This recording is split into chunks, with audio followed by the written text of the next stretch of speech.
भिंड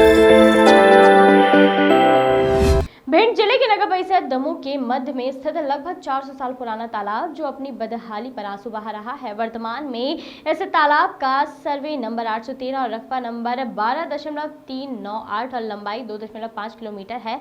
इस तालाब का निर्माण वर्तमान राज्यसभा सांसद भारत सरकार ज्योतिरादित्य सिंधिया के परदादा और ग्वालियर रियासत के राजा स्वर्गीय श्रीमंत जियाजी राव सिंधिया द्वारा अपने प्रजा के कल्याण के लिए तैयार करवाया था। फिर इसके बाद 2 दशक पूर्व ग्वालियर रियासत के राजा श्रीमंत जियाजी राव सिंधिया के आदेश पर सन 1934 में उनके मुंशी सोहन लाल भटनागर चीफ जस्टिस ग्वालियर द्वारा इसका जीर्णोद्धार किया गया था।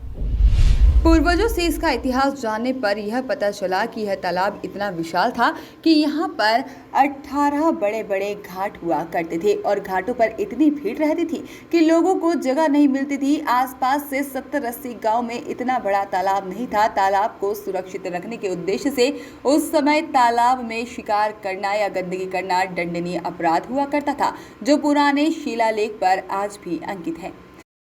जब से देश आज़ाद हुआ तब से कई सरकारें आई और चली गई, मगर इसकी और किसी का ध्यान नहीं गया और यह अपने अस्तित्व को खोने की कगार पर आ गया है। हाँ, कुछ क्षेत्रीय समाज सेवियों द्वारा की गई कोशिशों से मध्य प्रदेश सरकार के पुरातत्व सर्वेक्षण विभाग द्वारा इसे ऐतिहासिक धरोहर के रूप में स्थान तो प्रदान किया गया है। यहाँ के नेताओं द्वारा इस तालाब को कमाई का जरिया बनाया जाता है। प्रतिवर्ष लाखों रुपए इस तालाब के जीर्णोद्धार के लिए स्वीकृत करवाए तो जाते हैं और आपस में बांट लिए जाते हैं। वर्तमान में भी इस तालाब के नाम से 76 लाख रुपए स्वीकृत कराने के बाद निकाल लिए गए और करधेन तालाब का विकास आपकी आंखों के सामने है। इस तालाब के विकास का न होना इसकी मुख्य वजह इसका दतिया जल संसाधन विभाग राजघाट परियोजना में होना और हमेशा भिंड जिले के जल संसाधन विभाग द्वारा इसके विकास न होने का ठिकरा जल संसाधन विभाग दतिया पर फोड़ा जाता है। यदि वर्तमान समय में सरकार इस पर गौर करे तो यहाँ पर पर्यटन की असीम संभावनाओं को तलाशा जा सकता है। कस्बा दमोह के अंतर्गत करधेन तालाब स्थित है, जिसका सर्वे नंबर 813 रकबा 12,398 हेक्टर है। करधेन तालाब बहुत बड़ा विशाल रूप है। महाराज जियाजीराव सिंधिया ने प्रजापालक थे, धर्मरक्षक थे, जनता को अपने पुत्र के समान समझते थे। उनके वंश की जो परंपरा रही सिंधिया परिवार की, उन्होंने जितने कार्य किए हैं प्रजा के हित के लिए, महाराज जियाजीराव सिंधिया ने इसका निर्माण करवाया। जनता के लिए क्षेत्र में पानी की कमी होती थी, अकाल पड़ते थे उस समय, छप्पना बास्ता तमाम अकाल पड़े। उन्हीं के लोगों को राहत देने के लिए, उनको हिल्ला लगाने के लिए उन्होंने एक बड़े भारी तालाब का निर्माण कराने का योजना बनाई थी और खुदवाया था। इसका नाम करधेन तालाब। और उसी परिवार में फिर आगे चल के माधवराव जी महाराज भाई, जीवाजी राव जी भाई और ये दूसरे द्वितीय माधवराव आज ज्योतिरादित्य सिंधिया हैं। उस परिवार के हमेशा दयालु परिवार रहा, जो कृषक जनों को अन्न के दाता श्री मुख से कहें, उन माधव को नरपालकर या हम किस मुख से कहें, बहुत बड़े भारी दयालु थे, प्रजा की सुनते थे, देखते थे।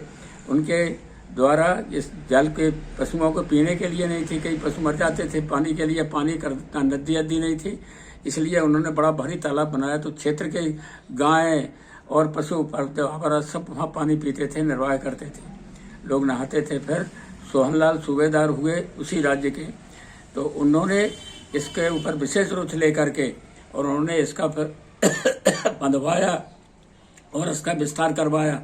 बहुत अच्छा सिंधिया परिवार की देन है जो आज यहाँ पर दमोह के लिए है, लेकिन दुर्भाग्य इस बात का है कि उसके ऊपर किसी का विशेष ध्यान नहीं है और आज पशु पानी के लिए फिर रहे हैं। अब हम श्रीमंत ज्योतिरादित्य सिंधिया से ये अपने आखिरी टाइम पर 95 वर्ष की आयु में आशा लगाए हैं कि आप इस समय आए हैं, आप महाराज हैं और आपके पास पूरी शक्ति है।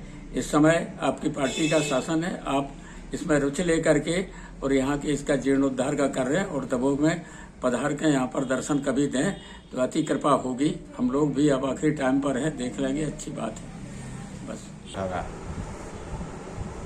यह सिंचाई विभाग के अंतर्गत करधैन तालाब जो आता है, इसके निर्माण से लेकर इसके विकास तक आपका कितना योगदान रहा है? मैं जब यहाँ आया था तो इसका टेंडर लग गया था। टेंडर कब लगा था इसका? 18 में लगा है, मेरे आने के पहले लग गया था, अगस्त के पहले। डेट तो मेरे को एग्जैक्ट याद नहीं है। 10/9/2018 को वहाँ पर जो बोर्ड स्थित है, जो आपके विभाग द्वारा लगाया गया है, वहाँ स्वीकृति दिनांक हाँ, स्वीकृति दिनांक होगी। 78 लाख रुपए की जो स्वीकृति दिनांक का जो बोर्ड चस्पा किया गया है, हाँ, उस चस्पा के हिसाब से उसकी कार्य अवधि का पूर्ण समय 6 महीने 6 है। महीने था। और इस समय वर्तमान समय 2021 चल रही है। हाँ, लगभग 3 साल से कुछ कम रह गया। तो ये बड़े ही सौभाग्य की बात है कि जब आप हमारे नगर दमोह में पदस्थ होकर आए तो आपने करधैन का कार्य अपने हाथ में लिया। प्रारंभ किया। इस करधैन तालाब में विकास के नाम पर नगण्यता पाई जा रही है।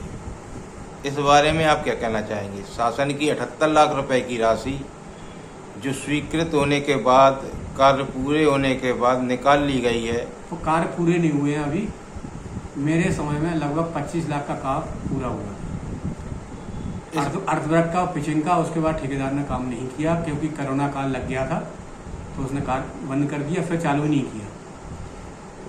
उस 25 लाख रुपए के कार्य में क्या क्या कार्य आपकी दिशा निर्देश में कराए गए? केवल ये अर्थवर्क दिख रहा है जो आपको, वो हुआ था और थोड़ी सी पिचिंग हुई। फिर उसके बाद से यह कार्य रुका हुआ क्यों है? भाई कोरोना काल लग गया। कोरोना काल के बाद ठेकेदार से बोला गया काम करने के लिए, उसने किया नहीं। जब तक ये काम दतिया ट्रांसफर हो गया, मेरे पास नहीं। दतिया ट्रांसफर होने का कारण क्या था? अब मैं बता सकता हूँ, जो अधिकारी बता सकते हैं। वॉइस ऑफ राइट्स के लिए भिंड से श्याम सुंदर उपाध्याय की रिपोर्ट।